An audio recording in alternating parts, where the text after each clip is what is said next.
नमस्कार. आपल्या उपवासाच्या सिरीजमधला हा दुसरा पदार्थ म्हणजेच राजगिऱ्याचे थालीपीठ. जर तुम्हाला डायबिटीज असेल आणि डॉक्टरांनी साबुदाणा खायला सांगितलेला नसेल तर तुमच्यासाठी हा सर्वात उत्तम पर्याय आहे. चला तर मग राजगिरा थालीपीठ बनवण्यासाठी काय काय साहित्य लागणार आहे ते बघूया. राजगिरा पीठ, कोथिंबीर, गूळ, लिंबाचा रस, कच्चा किसलेला बटाटा, शेंगदाणा, हिरवी मिरची, जिरे यांचं वाटण, शेंगदाण्याचा कूट.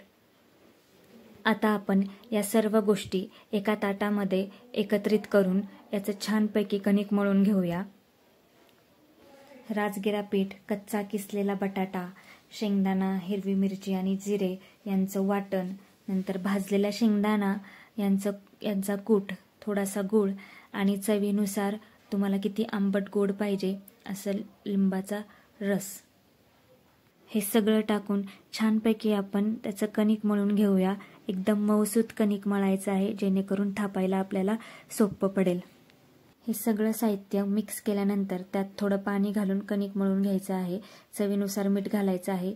इथे मी राजगिरा पीठ हे काळदरेचं वापरलेलं आहे. आता हे सगळं एकजीव करून कणिक मळून घेतलेलं आहे आपण.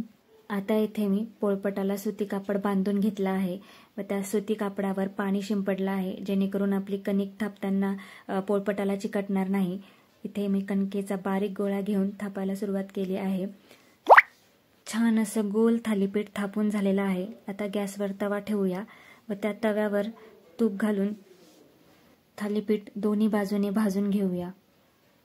खमंग असे राजगिऱ्याचे थालीपीठ तयार आहे. तुम्हाला माझा व्हिडिओ कसा वाटला कमेंटमध्ये नक्की कळवा. माझ्या चॅनलला लाईक, शेअर आणि सबस्क्राईब नक्की करा. धन्यवाद.